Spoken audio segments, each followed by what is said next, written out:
So I'm out here today with Marcel. How's it going, Marcel? Pretty good. How about yourself? I'm good, man. How old are you? I'm 28. 28. Okay.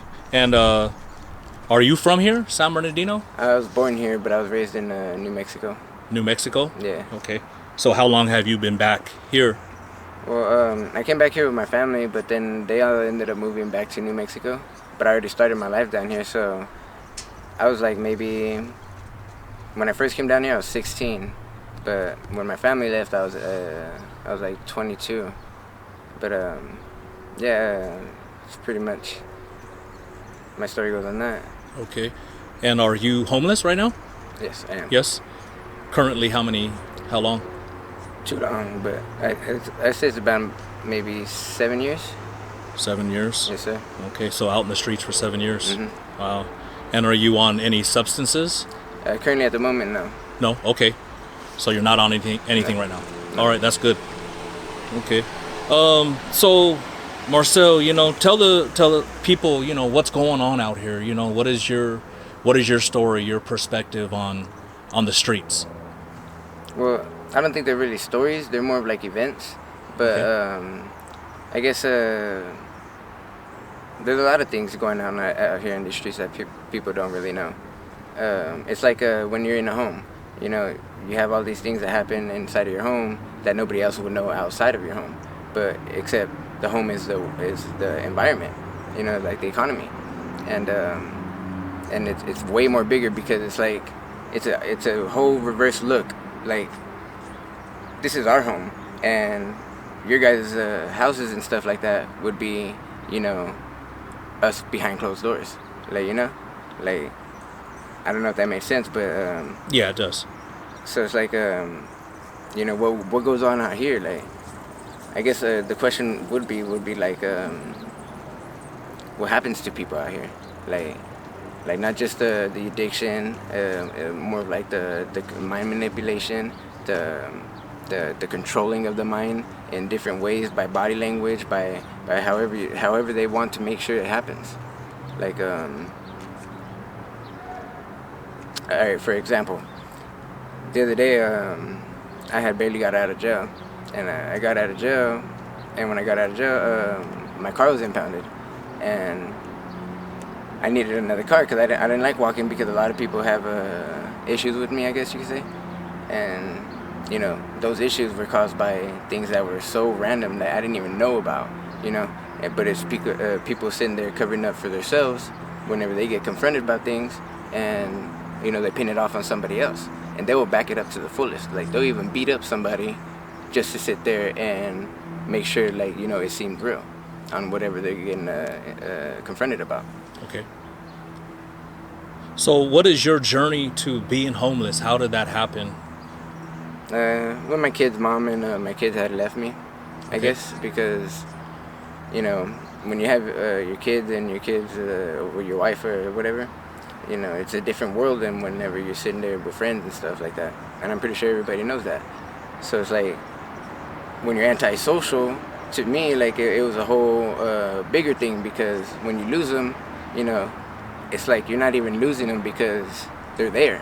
It's like when people die, and you lose them, it's easy to get over. But whenever when they're still around, it's kind of hard, because it's like, damn, like, how could they want to be distant from you? Like, just because of what things that you've done or things that you chose to do at the time, things like that. And it's just crazy. Yeah, exactly. And what are you seeing, out here in the streets as far as, the drug epidemic, or, how people are acting out here? Well, the drug epidemic has always been there. Like, it's always been there. It's just it has increased. It has increased because, more people are using.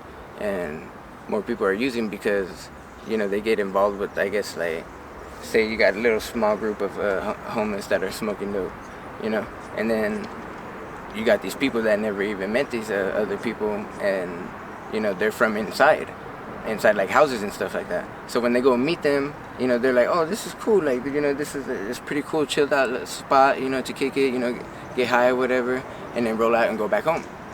But then they start getting caught in this cycle, and And this is how, like, my opinion, the stage of homelessness happens.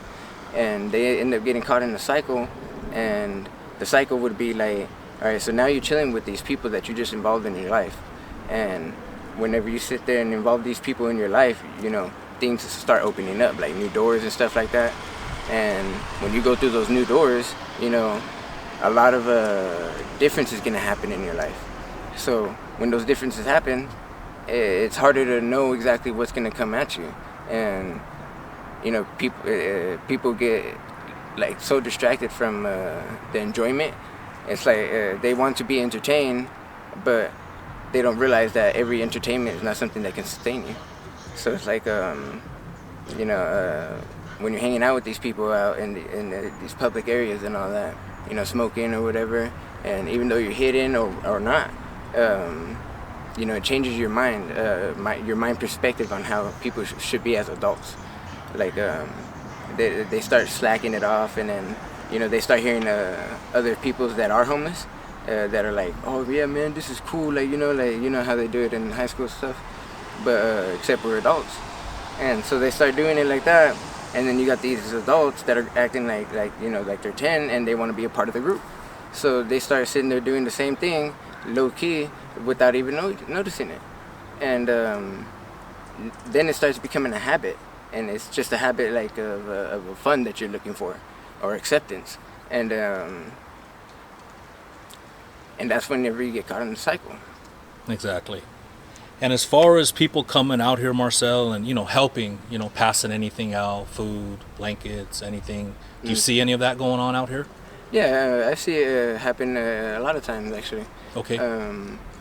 It doesn't, I mean, just my opinion, it helps out a lot. Don't get me wrong, it helps out a lot at the times that when people are hungry and they don't have nothing to eat. But it also makes people be babied. They're gonna expect it from people that are gonna be giving it out, and they're like, oh, they're gonna be giving it out at this time, so I'm gonna wait right here. I don't have to go and work for whatever I have to do to get that. Okay. And it cuts out a lot of experience from people, and it cuts out what is that word called? Your morals. Okay. So what is your everyday? How do you make your money to survive out here? I do a lot of things. I used to do a lot of fraud. Okay. I used to do a lot of fraud. I would never sit there and take any money from people like that. But when it came to credit, it was very rare. It was very rare to be able to actually get money off of cards that people come to you with. For me, at least. But for the most part, that's one thing that's been increasing in the hustle out here when you're homeless. Like, it's just what it is. Like, if it's something easy to get, then why not get it? Yeah. And as far as any advice to the younger generation that's thinking about coming out here, or I don't think the younger generation would be actually thinking about coming out here, but just be aware. Be aware of the steps that you're making, because you never know what your next step can lead you to. Mm-hmm. And if you don't know the direction you're going, you're gonna be in somewhere that you've never been.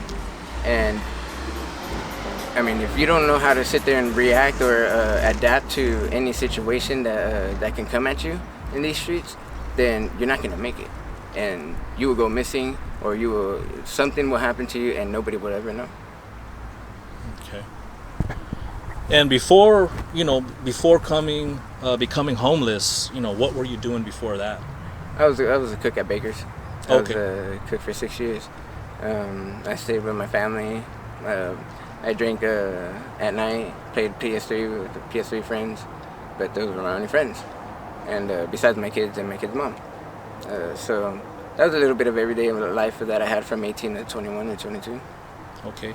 And then also we were speaking before the interview, and I was asking you see some of the people out here with their hands in the air, or like they're talking to themselves? Exactly. What's going on with that? Can you explain a little bit to the viewers on your perspective on that? It honestly, it all depends on the individual, what they've done, or what people feel like they've done, or even what how do I say it? uh, they're events. They're events that happen to people that make them get like that. It's not no drug thing. Like the drug doesn't cause nobody to get like that, because then everybody would be like that. I'm not like that, so it's like, then what's making them like that and I'm not? So it's events that happen to people. Like a lot of things happen to people because, like I said, whenever you're in your home, you know, and you have those closed doors, nobody knows what happens in your home. So when your guys' doors are closed in your home, you know, nobody knows what happens out here when we're out here. So it's like, again, it all depends on the person and what they're doing or how they got in that situation by an event. Because there's so many events that can happen to people out here, and it's beyond what you would even think. And it's like movie shit, or movie stuff, correction. Like, what happens in the movies happens out here in real life. Okay. Okay. And you're good, Marcel, with me using this on the YouTube channel, you know, to show people and create that awareness on more of what's going on out here? Of course, because it's going to help out the economy. It's going to help out our next generation. Like, I'm not snitching on nobody. I'm not sitting there saying nothing bad about anybody. Exactly. I'm just telling it how it is. Yeah. You know, that way people have more of an understanding on what we go through out here, because nobody knows what we go through out here. And they really don't have the time of day to sit there and listen to every story like we do whenever we're not working and stuff like that. So it's like, why not share with it? Yeah. And if you can change one thing out here, Marcel, what would that be?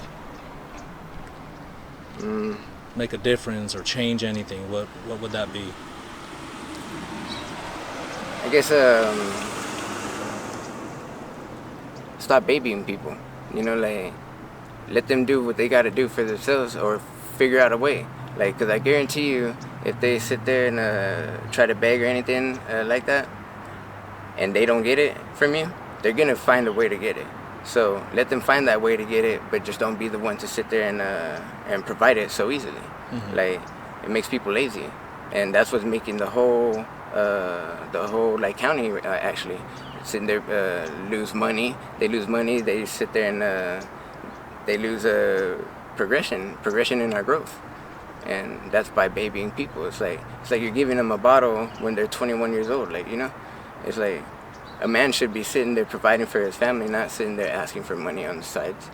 Like, I mean, I understand there's times that you're gonna need some money or ask people for some money, but to make it a job, like, that's totally different. Like, I've never panhandled like that, so I can't relate to that. Okay. So you never panhandled or flew a sign or any of that? Okay. All right. Yeah, that's good, man. And I'm gonna go ahead and cut the video here. Okay. Thank you, for your time. Yeah, no problem.